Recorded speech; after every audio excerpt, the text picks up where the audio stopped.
आज हम लोग पढ़ेंगे आई हैव अ ड्रीम, एक नया चैप्टर है। मेरा एक सपना है। चलिए शुरू करते हैं। हम लोग सभी जानते हैं अच्छे तरीके से किनके बारे में, तो साउथ अफ्रीका के पहले अश्वेत राष्ट्रपति नेल्सन मंडेला के बारे में। आखिर वो कौन थे? तो उन्होंने क्या किया था कि जो रंग भेदी और नस्ली जो सरकार थी उस समय साउथ अफ्रीका में, उनके अगेंस्ट वो बहुत ज़्यादा फाइट किए थे और उसका वो नेतृत्व किए थे। वही नेता थे उस फाइट के। वे अलग अलग धर्मों के लोगों को, अलग अलग संप्रदाय के लोगों को, अलग अलग नस्लों के लोगों को, जो कि अलग अलग पृष्ठभूमि से थे, उनको उन्होंने एक साथ लाया। नेता का यही काम होता है। नेता जो है लोगों को एक साथ इकट्ठा करते हैं।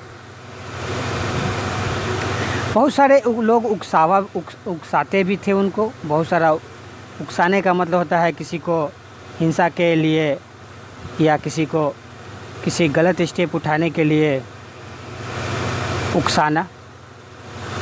तो बहुत भयंकर लोग उकसावा भी उनको हुआ, लेकिन उसके बावजूद मतलब ये उकसावों से प्रभावित नहीं हुए और उनका जो निष्ठा था, उनका जो सोच था किसके प्रति, तो प्रजातंत्र के प्रति,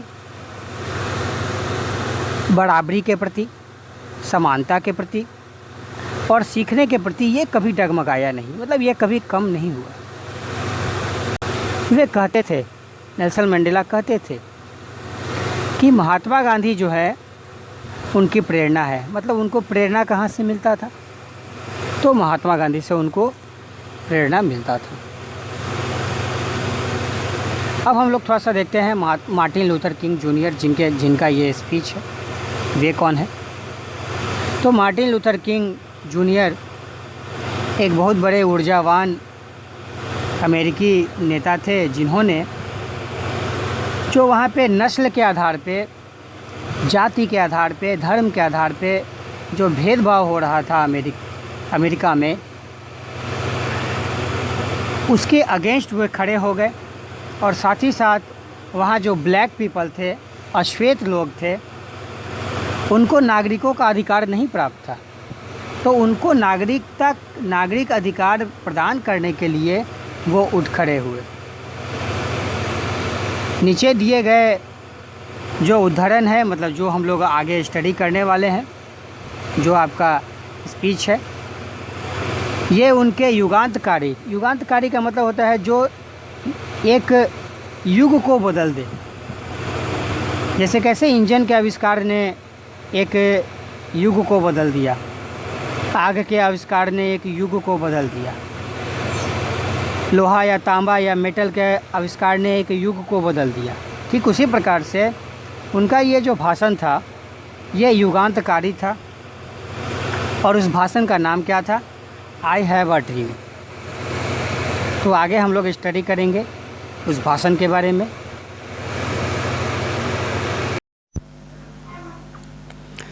I am happy to join with you today in what will go down in history as the greatest demonstration of freedom in the history of our nation. यहाँ our nation मतलब USA, I मतलब Martin Luther king junior. तो अब हम लोग समझते हैं कि जो उन्होंने भाषण दिया था, मार्टिन लूथर किंग ने कब भाषण दिया था, सबसे पहले आप लोगों को ये जानना ज़रूरी है। तो उन्होंने भाषण दिया था 1963 में, 1963 में। और ये जो happy to join with you है, ये यू कौन है? तो 2 लाख लोग जो हैं वाशिंगटन डीसी में, जैसे रैली वगैरह नेता लोग करते हैं, तो नेता लोग जो है रैली में क्या करते हैं, हज़ारों लाखों लोगों को एक जगह इकट्ठा करके और अपना जो भी भाषण देना हो, एक्टिविटी करना हो, वो करते हैं। ठीक उसी प्रकार से मार्टिन लूथर किंग जो है, मार्टिन लूथर किंग जूनियर जो है 1963 में एक विशाल रैली में शामिल हुए।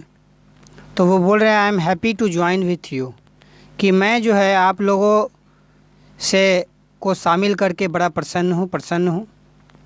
In what will go down in history, जो भविष्य में जब हम लोग इतिहास पढ़ेंगे, ऐसा उनका कहना है, वो फ्यूचर में भविष्यवाणी एक सेंस में बोले कि what will go down in history as the greatest demonstration of freedom, कि आगे आने वाला जो भविष्य होगा उसमें जो इतिहास लिखा जाएगा तो सबसे महान प्रदर्शन के रूप में ये दिन जाना जाएगा। क्यों? क्योंकि 2 लाख लोग एक जगह इकट्ठा हुए थे for freedom in the history of our nation. किस चीज़ के लिए इकट्ठा हुए थे? आज़ादी के लिए इकट्ठा हुए थे। और ये उस नेशन का मतलब अमेरिका के इतिहास का एक बहुत बड़ा पल आगे आने वाला होगा, ऐसा उनका कहना था। 5 score years ago a great American, 5 score, एक स्कोर में 20 होता है, तो 5 स्कोर का मतलब है 5 × 20 100। 5 स्कोर ईयर एगो मतलब 100 year ago a great American. यहाँ ग्रेट अमेरिकन कौन? तो अब्राहम लिंकन का बात हो रहा है। अब्राहम लिंकन जो है उस टाइम के जो राष्ट्रपति थे, जिन्होंने एक बहुत इम्पॉर्टेंट इमेंसिपेशन प्रोक्लेमेशन पे साइन किया था। सिविल वार उस समय हो रहा था अमेरिका में, और गुलामी प्रथा को ख़त्म करने के लिए उन्होंने क्या किया था, अब्राहम लिंकन ने क्या किया था, अपने राष्ट्रपति का जो ताकत है, राष्ट्रपति जो है जो में जो संवैधानिक ताकत है उसका उपयोग करके उन्होंने क्या किया था, इमेंसिपेशन प्रोक्लेमेशन मतलब गुलामों को आज़ादी दिलाने के लिए जो मुक्ति उद्घोषणा पत्र था उस पर उन्होंने साइन किया था। और उन्हीं के छत्र छाया में, उन्हीं के मूर्ति के छाया में, सिंबॉलिक का मतलब होता है प्रतीकात्मक, जो जहाँ पे ये भाषण दे रहे हैं हमारे मार्टिन लूथर किंग जूनियर, वहाँ पे जस्ट उनके पीछे जो एक बड़ा सा स्टैचू है, जैसा कि मैं आपको वीडियो जो शेयर किया हूँ आप उसमें देख सकते हैं। तो एक बहुत बड़ा स्टैचू है, उन्हीं के बोल रहे हैं कि उनका जो सिंबॉलिक शैडो है, उनका जो प्रतीकात्मक जो छाया है उसी में। तो ये किनका प्रतीकात्मक छाया है? तो अब्राहम लिंकन का। जो वी स्टैंड टुडे, हम लोग खड़े हैं, ऐसा कौन बोल रहा है? Martin Luther junior king junior बोल रहे हैं कि हम लोग खड़े हैं। साइन द इमेंसिपेशन प्रोक्लेमेशन, तो ये कौन साइन किया था? आप लोगों को पता है कि ये अब्राहम लिंकन ने साइन किया था। कब किया था साइन? तो 1863 में उन्होंने किया था, जनवरी 1863 में उन्होंने इसको साइन करके और वहाँ पे गुलामी प्रथा को समाप्त कर दिया था। तो गुलामी प्रथा होता क्या है थोड़ा सा जान लीजिए आप लोग। एक ज़माना था कि लोग गुलामों को खरीदा बेचा जाता, जैसे आप लोग आज सामान खरीदते बेचते हैं उसी प्रकार से इंसानों की खरीद बिक्री की जाती थी और इंसानों को गुलाम के रूप में खरीदा और बेचा जाता था। तो इस चीज़ को हमारे अब्राहम लिंकन साहब ने इसको ख़त्म किया अमेरिका से। This momentous decree came as a great beacon of light, ये जो महत्वपूर्ण आदेश था किनका? अब्राहम लिंकन का। तो एक बहुत बड़े महान दीप स्तंभ का काम क्या होता है? प्रकाश फैलाना।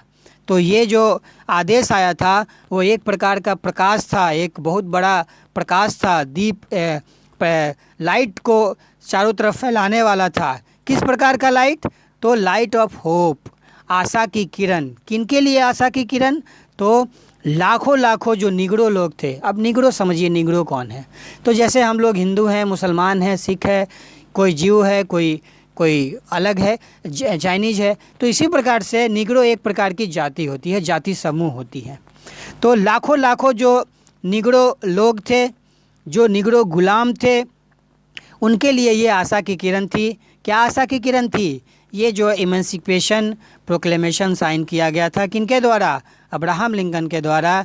ये उनके लिए आशा की किरण थी। और ये वे जो निगरो स्लेव थे हु हैड बीन सियर्ड, वे झुलस रहे थे। झुलसना मतलब आग में जलना। वे झुलस रहे थे। किस चीज़ की आग में झुलस रहे थे? तो विदरिंग इनजस्टिस, अन्याय, विध्वंसकारी, नष्ट करने वाली अन्याय के फ्लेम में, ज्वाला में वे झुलस रहे थे।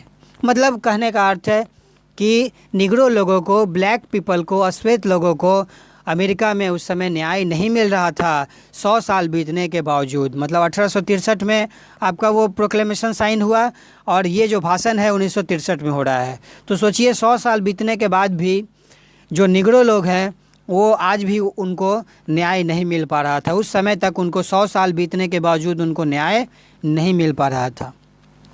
It came as a joyous daybreak, ये उनके लिए खुशी देने वाला एक सूर्योदय तो था। कब?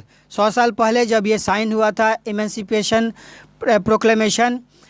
और वो जो जब ये साइन हुआ तो उनका जो लॉन्ग नाइट ऑफ कैप्टिविटी, जो गुलामी का जो बहुत बड़ा लंबा रात था, वो ख़त्म हुआ। एक प्रकार का उनको सूर्योदय के तरह से ये उनको मिला। बट 100 ईयर लेटर, ऑलरेडी मैं बता चुका हूँ कि 1863 में ये साइन हुआ था और ये भाषण कब दे रहे हैं? 1963 में। तो 100 ईयर लेटर, 100 साल बाद, the Negro is still not free, Negro आज भी फ्री नहीं है, स्वतंत्र नहीं है। 100 ईयर लेटर, 100 साल बीतने के बावजूद, 1863 से 1963 100 साल हो गया। तो 100 साल बीतने के बावजूद the life of the Negro is still sadly crippled, आज भी जो निग्रो का जीवन है वो अभी भी बहुत ज़्यादा सैडली, दुख भरा, क्रिपल्ड, पंगु है। पंगु का मतलब होता है जो अपना काम जैसे मान ले कि किसी का पैर, दोनों पैर नहीं है, किसी का दोनों हाथ नहीं है, या कोई किसी खास अंग से जो है वो असक्षम है, तो वो एक प्रकार का क्या है? पंगु है। वो सामान्य रूप से एक्ट नहीं कर सकता है जो एक सामान्य हेल्दी आदमी कर सकता है। तो वे निग्रो लोग जो हैं वो अभी भी, आज भी, मतलब 1963 तक वे क्या थे? पंगु थे। बाय द मैनिकल्स, मैनिकल्स का मतलब होता है हथकड़ी। तो मैनिकल्स, हथकड़ी, किसका हथकड़ी? तो सेग्रीगेशन का हथकड़ी, अलगाव का। वे लोग वहाँ जो अश्वेत लोग थे, काले लोग थे, उन लोगों के साथ बहुत ज़्यादा भेदभाव किया जाता था, उनको बहुत ज़्यादा अलग अलग रखा जाता था। मतलब एक सामान्य समाज में उनको जगह नहीं दिया जाता था। And the chains of discrimination, और उनको बेड़ियों में बांध के रखा जाता था। कैसे बेड़ियों में बांध के रखा जाता था? तो डिस्क्रिमिनेशन के बेड़ियों में बांध के रखा जाता था, भेदभाव के बेड़ियों में बांध कर रखा जाता था।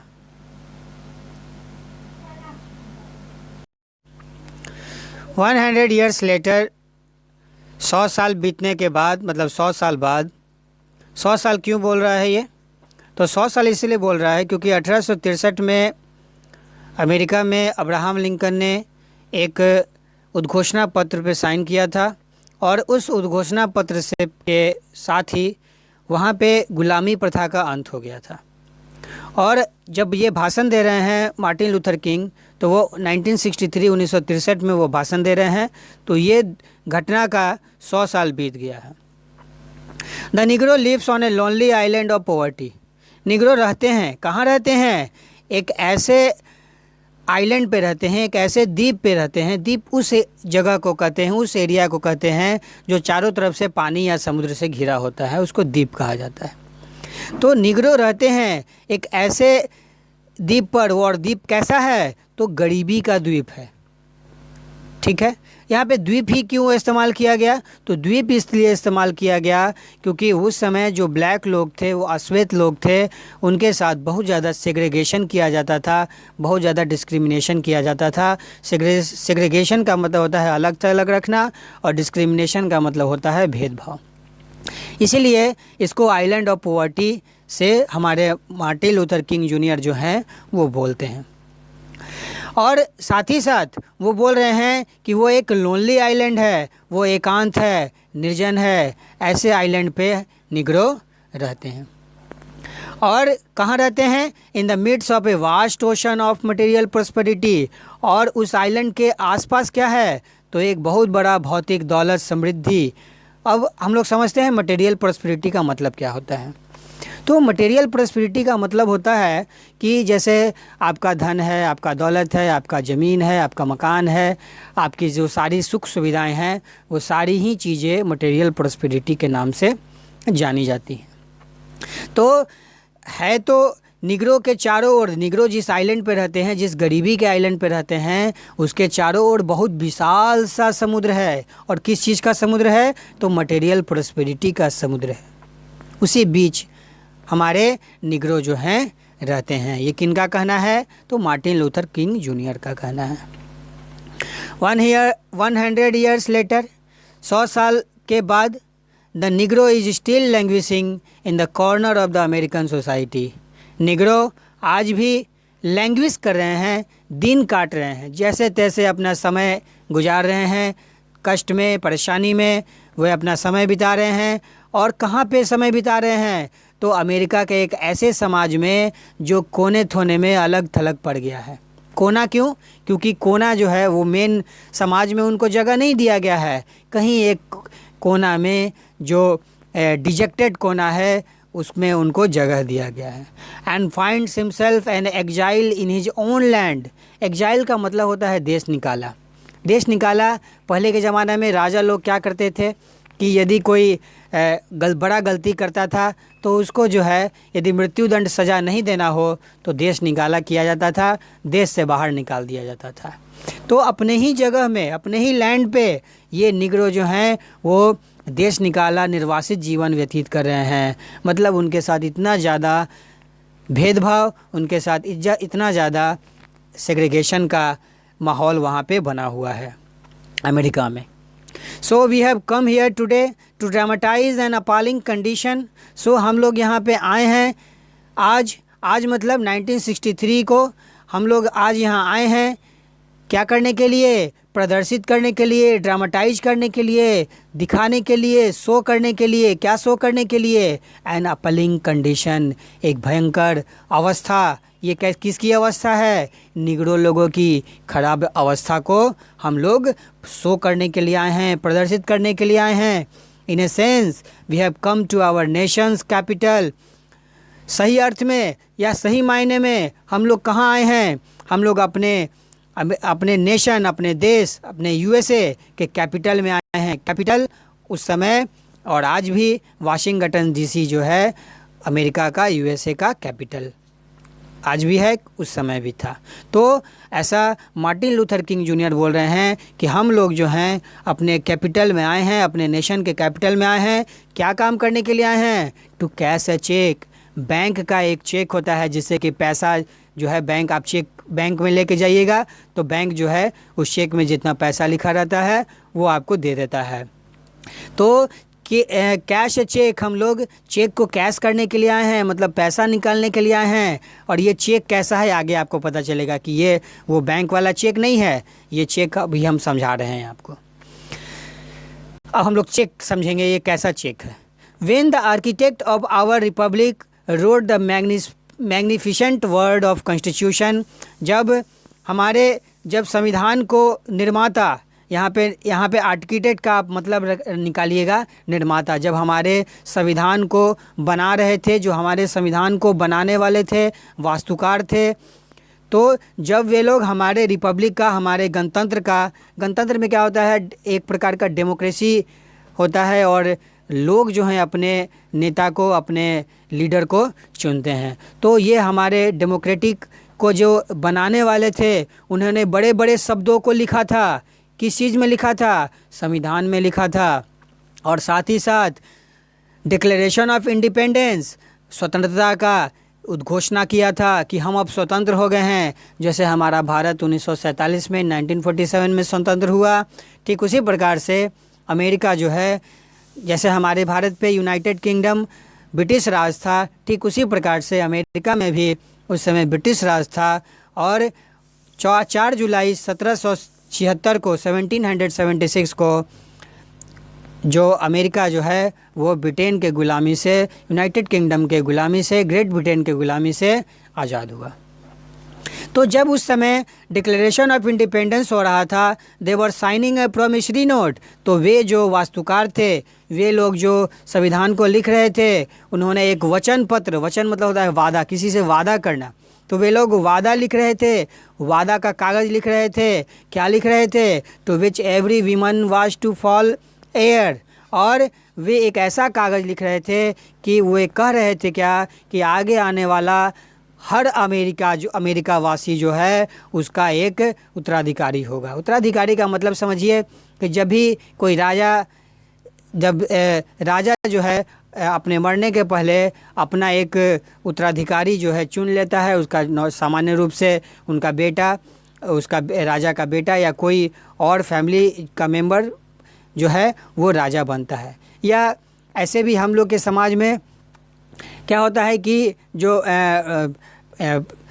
पिता या माता जो है के मरने के बाद उनकी सारी संपत्ति और ये उनके बेटे बेटियों के पास वो चला जाता है, तो वे बेटे और बेटी क्या कहलाएंगे? तो उत्तराधिकारी कहलाएंगे।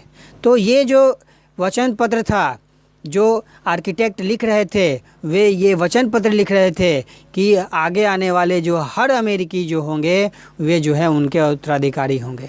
लेकिन ऐसा तो नहीं है। निग्रो तो आज उत्तराधिकारी नहीं है। निग्रो के साथ तो भेदभाव किया जा रहा है, निग्रो लोगों के साथ तो सेग्रीगेशन और डिस्क्रिमिनेशन किया जा रहा है। This note was a promise. ये प्रोमिसरी नोट जो वे लिख रहे थे, वे एक वादा था। किस टाइप का वादा था? कि all men would be guaranteed the inalienable rights, कि सारे लोगों को, जितने भी लोग हैं अमेरिका में रहने वाले, उनको एक गारंटी दिया जाएगा, उनको ये एश्योरेंस दिया जाएगा। किस बात का एश्योरेंस दिया जाएगा? कि उनको कभी ना वापस लेने वाला, इनएलाइनेबल, कि असंभव हो उससे छीनना। जैसे हिटलर ने या बहुत सारे तानाशाह क्या करते हैं, नागरिकों के सारे अधिकार को छीन लेते हैं, ठीक उसी प्रकार से यहाँ पे एक ऐसा प्रॉमिस किया गया कि ये जो नागरिकों के अधिकार है उनसे कभी वापस नहीं लिया जाएगा, उनसे कभी वापस नहीं छीना जाएगा।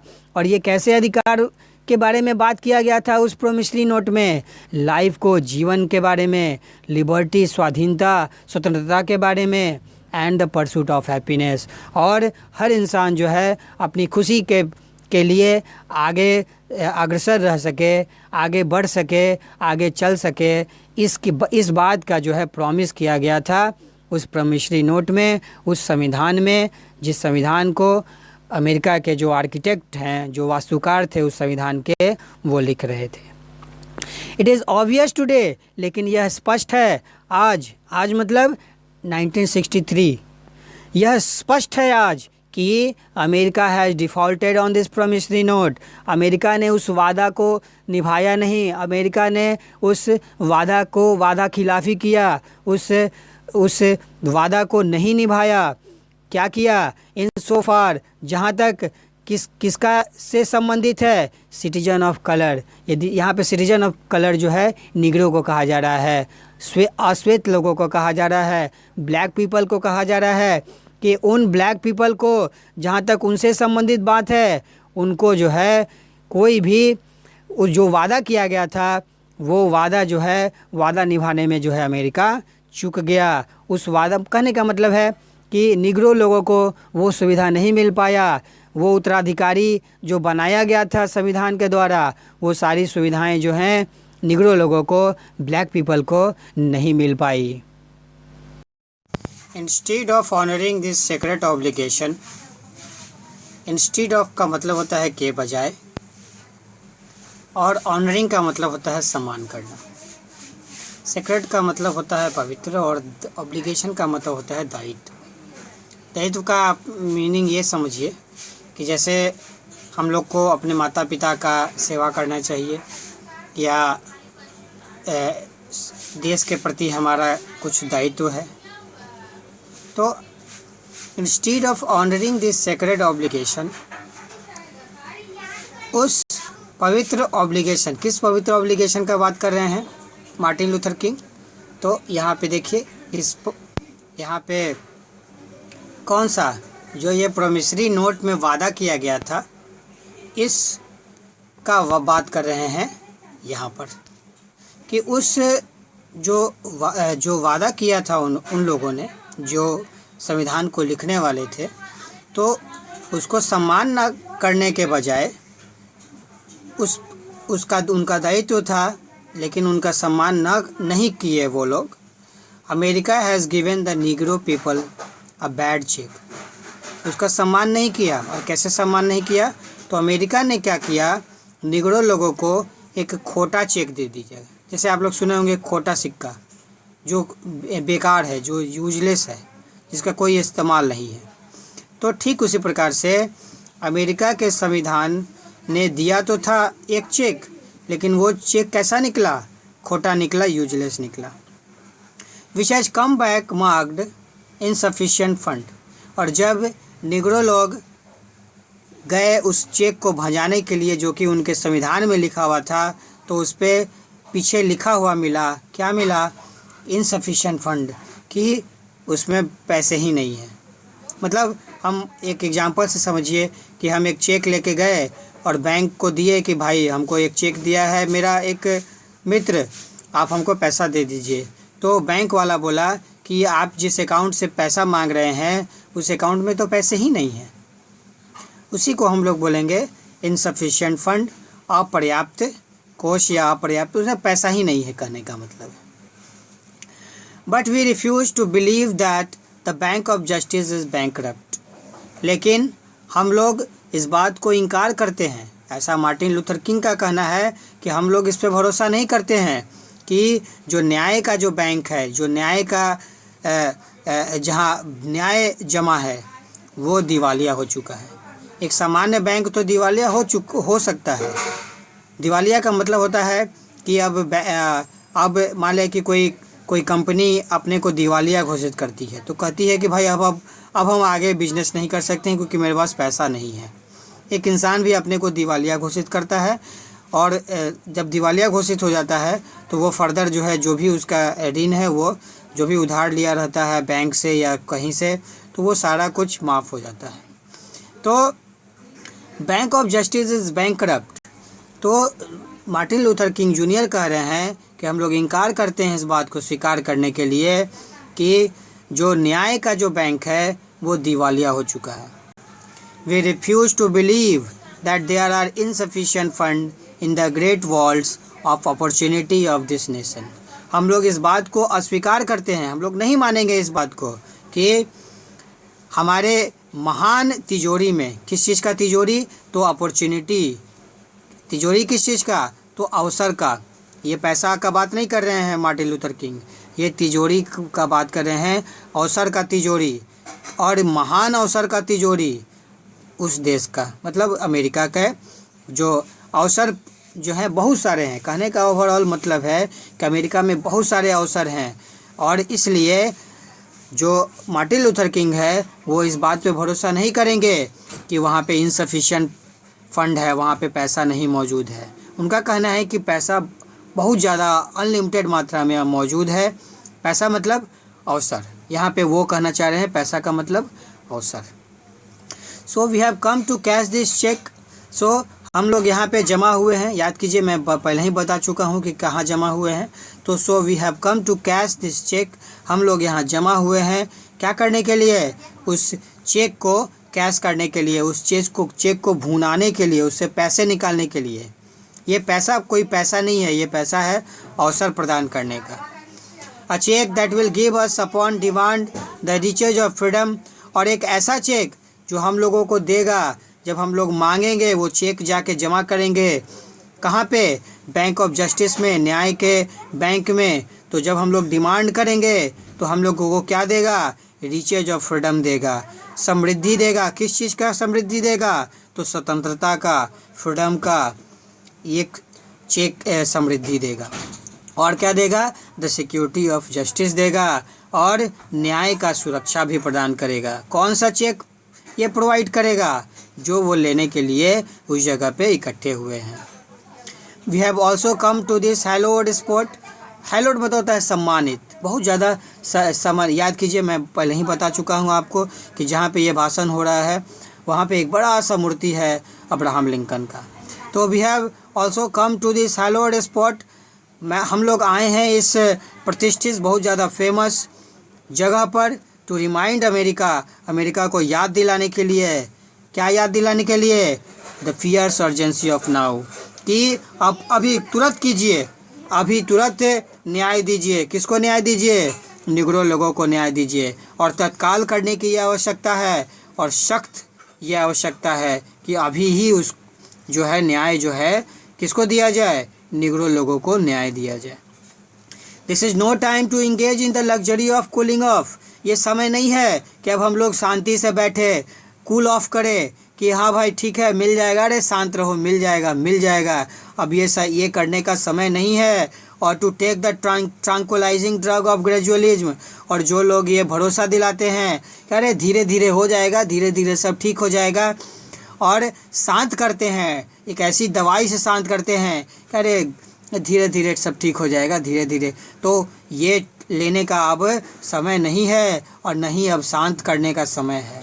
मतलब कहने का अर्थ है कि 100 साल बीत गए लेकिन अभी तक जो झूठा वादा वहाँ के अमेरिका के जो पॉलिटिशियन लोग कर रहे थे निग्रो लोगों के साथ, ब्लैक लोगों के साथ, ये अब वो स्वीकार करने के लिए तैयार नहीं है। कौन तैयार नहीं है? तो मार्टिन लूथर किंग वहाँ पे तैयार नहीं है। Now is the time to rise from the dark and desolate valley of segregation. अब समय आ गया है। कौन सा समय आ गया है? कि जो अंधेरा और निर्जन का मतलब होता है जहाँ कोई नहीं रहता है, तो अंधेरा और निर्जन जो घाटी है, और कैसा घाटी है? तो सेग्रीगेशन का घाटी है, अलग थलग। मैंने पहले ही आपको बताया है कि अमेरिका में भेदभाव और अलग थलग जो पड़ गए थे निग्रो लोग, वो जो वैली में रह रहे थे वो अंधकार में भरा था और निर्जन था। तो अब समय आ गया है, ऐसा कह रहे हैं कौन? मार्टिन लूथर किंग, कि अब समय आ गया है कि अब हम लोगों को उठ खड़े होना होगा, उस अंधेरी और निर्जन घाटी से उठ खड़ा होना होगा। जो घाटी कैसी है? तो अलग थलग करने का के मेंटालिटी की है, अलग थलग करने के सोच वाली है।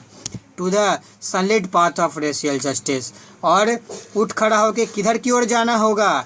एक प्रकाशित मार्ग में, अंधेरे से तमसो मा ज्योतिर्गम्य, अंधकार से प्रकाश की ओर, sunlit path of racial justice. नस्ली मैं पहले भी आपको समझा चुका हूँ नस्ली वर्ड। तो रेशियल जस्टिस, नस्लीय न्याय के एक प्रकाशित मार्ग पे, सनलिट पाथ, सूर्य से प्रकाशित मार्ग, अंधेरा नहीं, अब सूर्य से प्रकाशित मार्ग जो नस्लीय न्याय देगा, उसकी ओर उठ खड़े होकर अब जाने का समय आ गया है। ऐसा किनका कहना है? मार्टिन लूथर किंग जूनियर का ये कहना है। Now is the time to open the doors of opportunity to all God's children. अब समय आ गया है, ऐसा मार्टिन लूथर किंग जूनियर बोल रहे हैं कि अब समय आ गया है कि वो दरवाजे खोल दिए जाएं। कौन से दरवाजे? तो अवसर के दरवाजे का। किसके लिए?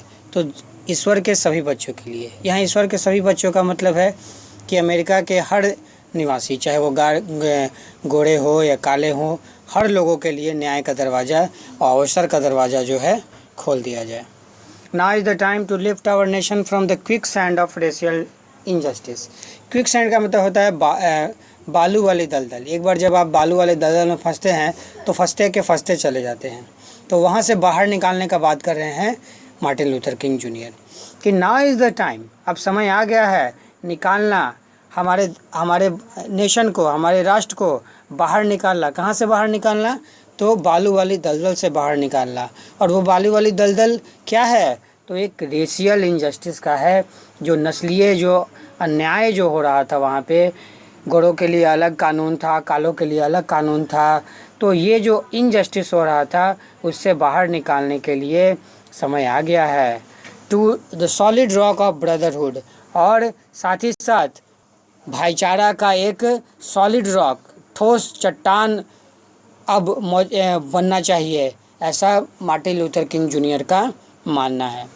Now is the time to make justice a reality for all of God's children. अब समय आ गया है कि न्याय को, जस्टिस को क्या किया जाए? सभी के लिए, मतलब ईश्वर के सभी संतान के लिए, मतलब every citizen of the United State, हर नागरिक के लिए गॉड जो जस्टिस है वो एक सच्चाई होनी चाहिए, मतलब वो कोई फॉल्सहुड नहीं होनी चाहिए जो 100 सालों से निगरो लोग झेल रहे हैं।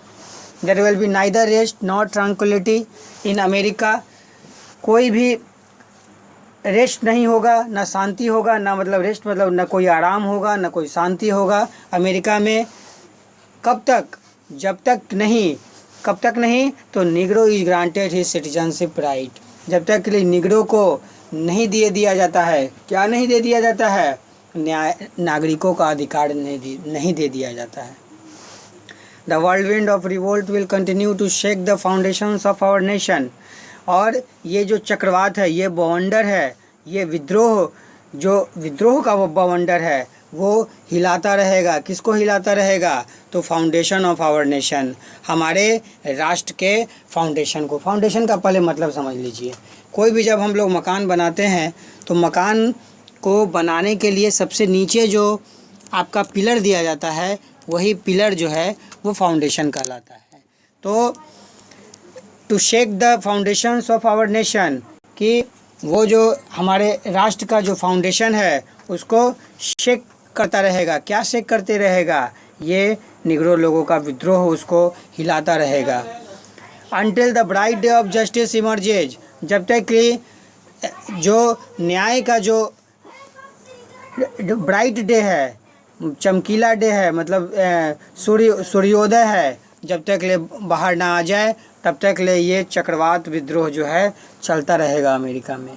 But there is something that I must say to my people, लेकिन एक बात ज़रूर मैं अपने लोगों को कहना चाहूँगा। ये मार्टिन लूथर किंग जो वहाँ पे 2 लाख लोग इकट्ठे हुए हैं उस रैली में, उनको ये बोलना चाह रहे हैं कि एक बात तो मैं ज़रूर आपसे कहना चाहूँगा। We stand on the warm threshold, ये जो लोग खड़े हैं कहाँ पे? उस दहलीज पे, उस सीमा रेखा पर। किस सीमा रेखा पर? Which leads into the palace of justice, कि वो जिस सीमा रेखा पे खड़े हैं वो किधर की ओर जाएगा? वो कौन सी रास्ते की ओर जाएगा? तो पैलेस ऑफ जस्टिस, वो न्याय के महल की तरफ जाएगा। In the process of gaining our rightful place, और जब हम लोग अपना सही जगह, अपना मतलब निग्रो लोगों को जो सम्मान चाहिए, जो उनको न्याय चाहिए, जब वो सही जगह उनको मिल जाएगा, in the process of gaining our rightful place, और अपना सही स्थान प्राप्त करने का जो प्रोसेस होगा, we must not be guilty of wrongful deeds, हम लोग कोई दोषी ऐसा दोषी नहीं होंगे कोई गलत कार्य करने के लिए। मतलब कहने का अर्थ है कि ये विद्रोह, ये आंदोलन तो होगा, लेकिन कोई गलत काम ऐसा ना हो कि हमारे लोग जो हैं वो कोई गलत काम, गलत स्टेप उठा दे, हिंसा का स्टेप उठा दे, ऐसा कोई काम नहीं होना चाहिए। Let us not seek to satisfy our thirst, अब हम लोग अपने प्यास को ऐसे नहीं बुझाएंगे। लेट अस नॉट सीक, ऐसे नहीं बुझाएंगे। कैसे बुझाएंगे? किस चीज़ का प्यास? तो फॉर फ्रीडम, स्वतंत्रता का प्यास। ये किस बात का स्वतंत्रता का बात कर रहे हैं? तो निग्रो लोगों का जो एक प्रकार का गुलामी है। किस चीज़ का गुलामी? तो भेदभाव का गुलामी। किस चीज़ का गुलामी? तो अलग थलग करने का गुलामी, समाज में एक रूप नहीं होने का गुलामी। तो मार्टिन लूथर किंग कह रहे हैं कि हम लोग अपने प्यास को, किस चीज़ के प्यास को? स्वतंत्रता के प्यास को बुझाएं, तो लेकिन इस ढंग से नहीं बुझाएं। किस ढंग से? By drinking from the cup of bitterness and hatred, कि ये प्यास बुझाने के चक्कर में हम लोग ऐसे प्याले से, किस प्याले से? कड़वाहट और हैटर्ड, मतलब कि समाज में ऐसा नहीं होना चाहिए कि हमारा जो संघर्ष है स्वतंत्रता पाने के लिए, यह समाज में क्या पैदा करे? तो ये समाज में कड़वाहट पैदा करे और घृणा पैदा करे। आई से टू यू टुडे, मैं आप लोग से कहता हूँ, आप लोग मतलब वही 2 लाख लोगों से जिनके सामने वो भाषण दे रहे हैं। माई फ्रेंड्स, मेरे दोस्तों, even though we face the difficulties of today, हालांकि यद्यपि कि हम लोग एक कठिनाई फेस कर रहे हैं, कठिनाइयों का सामना कर रहे हैं आज, एंड टुमारो, और कल भी सामना करेंगे इन कठिनाइयों का। I still have a dream, अभी भी मेरा एक सपना है। ये कौन बोल रहे हैं? तो मार्टिन लूथर किंग जूनियर बोल रहे हैं। It is a dream deeply rooted in the American dream, यह एक ऐसा सपना है जो गहरी रूप से जड़ें उनकी जमी हुई हैं। कहाँ जमी हुई हैं? अमेरिकन ड्रीम में। अमेरिकन ड्रीम क्या है? खुशी के पीछे अपना प्रयास करना, स्वतंत्र जीवन जीना, यही है American dream. I have a dream, मेरा एक सपना है। That one day this nation will rise up, कि एक दिन यह राष्ट्र मतलब अमेरिका, यह राष्ट्र उठ खड़ा होगा। Live out the true meaning of its creed, और अपने सिद्धांतों को सही मायनों में जी पाएगा। अभी वो चूँकि 100 साल बीत गए हैं, अभी भी निग्रो लोगों को वह स्वतंत्रता, वह समाज में बराबरी का जगह नहीं प्राप्त है, और उसी चीज़ को प्राप्त करने के लिए ये आह्वान कर रहे हैं मार्टिन लूथर किंग कि वह अपने जो सिद्धांत है, अमेरिका का जो सिद्धांत है बराबरी का, उसको वो जी पाएगा, जो कि अब तक वो जी नहीं पाया है।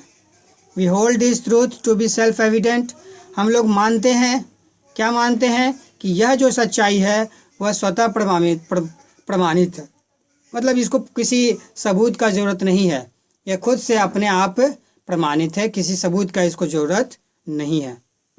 That all men are created equal, कि चूँकि जो अमेरिका का जो सिद्धांत है वो कौन सिद्धांत है? कि सारे men, all men are created equal, कि सारे जो लोग हैं वो ईश्वर के द्वारा जो बनाए गए हैं वो सभी इक्वल हैं, उनमें कोई भेदभाव नहीं है। आई have a dream that one day on the red hills of Georgia sons of former slaves and the sons of former slave owners will be able to sit down together, मेरा एक सपना है कि एक दिन जो जॉर्जिया की लाल पहाड़ी हैं उनमें जो पूर्व गुलाम हैं और जो गुलाम के ऑनर हैं, मतलब जो उन गुलामों को रखे हुए हैं उनके मालिक हैं, उनके भी बेटे, मतलब गुलामों के भी बेटे, पूर्व गुलामों के बेटे, जो जिनके परिवार पहले गुलाम थे उनके भी बेटे, और जो गुलाम के ऑनर हैं मतलब जो मालिक थे उनके भी बेटे एक ही साथ बैठेंगे। Sit together at A table of brotherhood, और एक ही मेज पर, एक ही टेबल पर वो बैठेंगे, और वो टेबल किस प्रकार का होगा? तो भाईचारे का टेबल होगा। I have a dream that my 4 little children will one day live in a nation where they will not be judged by the colour of their skin, मेरा एक सपना है कि मेरे जो 4 छोटे छोटे बच्चे हैं, मेरे मतलब मार्टिन लूथर किंग जूनियर के 4 छोटे छोटे बच्चे थे, तो मार्टिन लूथर किंग जूनियर के जो 4 छोटे छोटे बच्चे हैं will one day live in a nation, एक दिन ऐसे राष्ट्र में जिएंगे where they will not be judged by the colour of their skin, जहाँ पे उनका आकलन, उनको लोग इस ढंग से उस नज़रिया से नहीं देखेंगे कि उनका चमड़ी काला है या गोरा है या जो भी कुछ है, लेकिन किस नज़रिए से देखेंगे?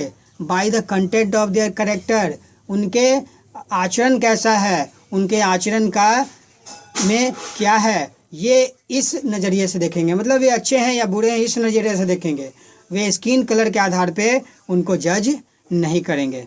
आई हैव अ ड्रीम, मेरा एक सपना है। When we allow freedom to ring, जब हम लोग इस स्वतंत्रता को हर जगह से आवाज़ उठेगी, हर जगह से बजेगी ये स्वतंत्रता, किस when we let it ring from every city and every hamlet, और जब हम इसे हर शहर से, हर बस्ती से इस आवाज़ को उठाएंगे, from every state and every city, हर राज्य और हर शहर से, we will be able to speed up that day, हम लोग उस दिन सक्षम हो पाएंगे, हम लोग उस दिन योग्य हो पाएंगे। किस चीज़ के योग्य हो पाएंगे? स्पीड अप, उसको गति देने के लिए, उसको स्पीड आगे बढ़ाने के लिए। That day when all the gods children, कि सारे जो ईश्वर के संतान हैं, चाहे वो किसी भी धर्म के हो, किसी भी मान्यता को मानने वाले हो, किसी भी रंग के हो, वे सारे जो गॉड के चिल्ड्रन हैं will be able to join hands, वे सारे एक दूसरे का हाथों में हाथ मिलाकर, मतलब एक हो जाएंगे वे लोग, उनके साथ कोई भेदभाव नहीं होगा। And Singh in the words of old Negro spiritual, और वे गाएंगे हाथों में हाथ डाल के भाईचारे के साथ, वो एक आध्यात्मिक गाना, एक धार्मिक गाना गाएंगे, और वो गाना कौन होगा? Free at last, free at last. अंत में हम लोग स्वतंत्र हो गए, स्वतंत्र होंगे। God, great almighty God almighty, महान ईश्वर जो महान है, ऑलमाइटी है, सर्वशक्तिमान है, we are free at last. हम लोग लास्ट में, अंत में स्वतंत्र होंगे। आप लोग ये गाना सुने होंगे, हम होंगे कामयाब, हम होंगे कामयाब एक दिन, एक दिन। उसी का ये, उसी टोन पे ये भी है। Free at last, free at last, great God almighty, we are free at last.